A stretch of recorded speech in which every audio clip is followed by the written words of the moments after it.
ଗ୍ରାଉଣ୍ଡର ସ୍ୱପ୍ନ ଗ୍ୟାରେଜରେ ସୀମିତ। ସ୍ୱର୍ଣ୍ଣ ପଦକ ବିଜେତା ବାଇକ୍ ମେକାନିକ୍ ସଫଳତା ସାଉଁଟିବାରେ ସମ୍ବଳ ସାଜିଛି ବାଧକ। ଅଭାବ ଅନଟନ ପାଇଁ ଆଥଲେଟ୍ ଅସହାୟ। ପାଦରେ ସ୍ପୋର୍ଟସ୍ ସୁଜ୍ ପିନ୍ଧି ଟ୍ରାକ୍ରେ ପ୍ରାକ୍ଟିସ୍ କରିବା ବଦଳରେ ଗ୍ୟାରେଜରେ କରୁଛନ୍ତି ବାଇକ୍ ମରାମତି। ପେଟ ଚାଖଣ୍ଡଙ୍କ ପାଇଁ ମଜୁରୀ ଲାଗୁଛନ୍ତି ଅନୁଗୁଳ ଜିଲ୍ଲା ତୁରଙ୍ଗ ଗାଁର ଦୌଡ଼କୁଦର ଉଦୀୟମାନ ପ୍ରତିଭା ଦୁଷ୍ମନ୍ତ ପ୍ରଧାନ। ପରିବାର ପ୍ରତିପୋଷଣ ବୋଝ ପ୍ରତିଯୋଗିତା ବଦଳରେ ତାଙ୍କୁ ଗ୍ୟାରେଜକୁ ଭିଡ଼ି ଆଣିଛି ସିନା, ହେଲେ ଆଥଲେଟ୍ ହେବାର ସ୍ୱପ୍ନ ଭାଙ୍ଗି ପାରିନାହିଁ। ପାଖରେ ଭଲ ଜୋତା ହଳେ ନାହିଁ, ଖାଇବାକୁ ପୁଷ୍ଟିକର ଖାଦ୍ୟ ନାହିଁ, ତଥାପି ତାଙ୍କ ପାଦ ଥକି ଯାଇନାହିଁ। ପଦକ ଜିତିବାର ଝୁଙ୍କରେ ସେ କଠିନ ପରିଶ୍ରମ କରି ଚାଲିଛନ୍ତି। ଆଶା ରଖିଛନ୍ତି ରାଜ୍ୟ ତଥା ଦେଶ ପାଇଁ ଗୌରବ ଆଣିବେ। ଖେଳକୁଦ ବିଷୟରେ କହିଲେ ଏଇ 2 ବର୍ଷ ହେଲା ମୁଁ ପ୍ରାକ୍ଟିସ୍ କରୁଛି ନୀଳମଣି ଦାସ ସାର୍ କಡೆ। 2 ବର୍ଷ ଭିତରେ ଗୋଲ୍ଡ ମେଡାଲ ସିଲଭର ମେଡାଲ ହାସଲ କରିସାରିଲେ। ଲକ୍ଷ୍ୟ ଅଛି ଆକୁ ନ୍ୟାସନାଲ ଖେଳିବାର ଅଛି, ଚାକିରି ବାକିରି କରିବାର ଅଛି। ଆଉ ଆର୍ଥିକ ଅବସ୍ଥା ଯୋଗୁଁ ନ୍ୟାସନାଲ ଖେଳିବା ପାଇଁ ଯାଇପାରୁନାହିଁ। ଗ୍ୟାରେଜରେ କାମ କରୁଛି 5 ବର୍ଷ ହେଲାଣି କଲି ନା। ତାରେ ବାପା 18 ବର୍ଷ ହେଲାଣି ନଷ୍ଟ ହେଇଗଲାଣି। ମା ମଜୁରୀ କରିନା ଆମେ ଚଳୁଛୁ। ଆଉ ଅଭ୍ୟାସ ସକାଳୁ 2 ଘଣ୍ଟା ଅଭ୍ୟାସ, 2 ଘଣ୍ଟା ଭିତରେ ଯାହା ଯେମିତି ପ୍ରାକ୍ଟିସ୍ ହେଉଛି। ଆଉ ମଣିଷ କରି ମାଟି ପଥର ଭୁଇଁକିନା ଆଉ କେରା।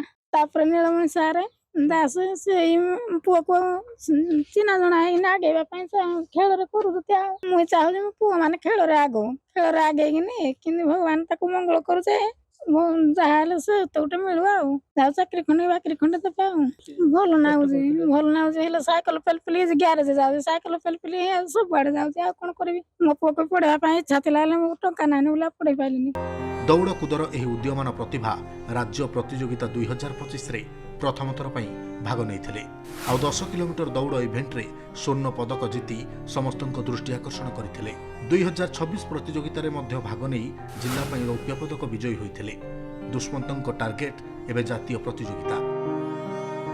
ହେଲେ ତାଙ୍କ ପ୍ରଶିକ୍ଷଣ ଓ ପ୍ରସ୍ତୁତିରେ ବାଧକ ସାଜିଛି ଅର୍ଥ। ଗ୍ୟାରେଜରେ କାମ ନ କଲେ ନ ଚଳେ। ପରିବାର ପାଇଁ 2 ଓଳି ଗ୍ୟାରେଜରେ କାମ କରୁଥିବା ବେଳେ ସେଥିରୁ 2 ଘଣ୍ଟା ସମୟ ବାହାର କରି କ୍ରୀଡ଼ାଭ୍ୟାସ ଚଳାଇଛନ୍ତି। ଆଉ ତାଙ୍କ ସାଥ ଦେଉଛନ୍ତି କ୍ରୀଡ଼ାଗୁରୁ ନୀଳମଣି ଦାସ। ଅନେକ ସଫଳ ଖେଳାଳି ସୃଷ୍ଟି କରିଥିବା ନୀଳମଣି ଦୁଷ୍ମନ୍ତଙ୍କୁ ଆଥଲେଟ୍ ହେବାର ସ୍ୱପ୍ନ ଦେଖାଇଛନ୍ତି।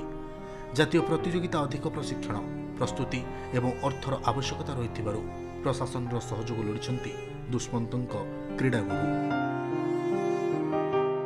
ବର୍ତ୍ତମାନ ଦୁଷ୍ମନ୍ତ ପ୍ରଧାନ ତୁରଙ୍ଗରୁ ସେ ବର୍ତ୍ତମାନ ମୋଠୁ ଟ୍ରେନିଂ ପାଉଛି। 2 ବର୍ଷ ହେଲା ଟ୍ରେନିଂ ପାଇଲାଣି।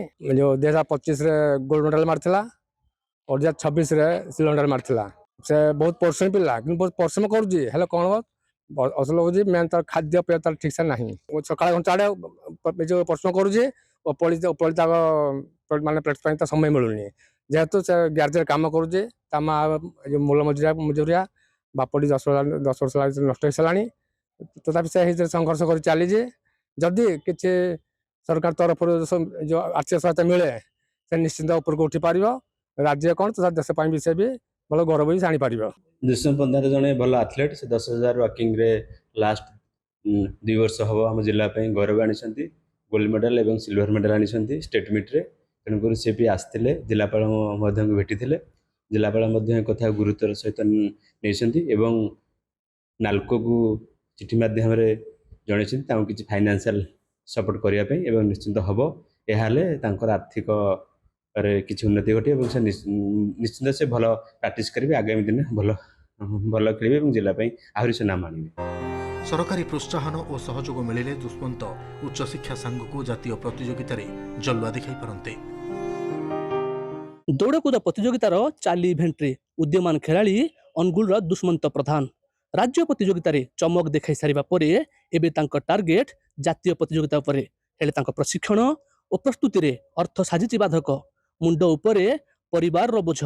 2 ଓଳି 2 ମୁଠା ଖାଦ୍ୟ ଯୋଗାଡ଼ିବାକୁ ସେ କାମ କରୁଛନ୍ତି ଏକ ଗ୍ୟାରେଜରେ। ତାଙ୍କୁ ଉଚିତ ପ୍ରଶିକ୍ଷଣ ଓ ସରକାରୀ ପ୍ରୋତ୍ସାହନ ମିଳିଲେ ସେ ରାଜ୍ୟ ପାଇଁ ଆଣିପାରନ୍ତେ ସ୍ୱର୍ଣ୍ଣିମ ସଫଳତା। ଅନୁଗୁଳରୁ ଜଗଦୀଶ ନାୟକଙ୍କ ସହ ଲିଟୁନ କୁମାର ସାହୁ, ପ୍ରମେୟ ଡିଜିଟାଲ।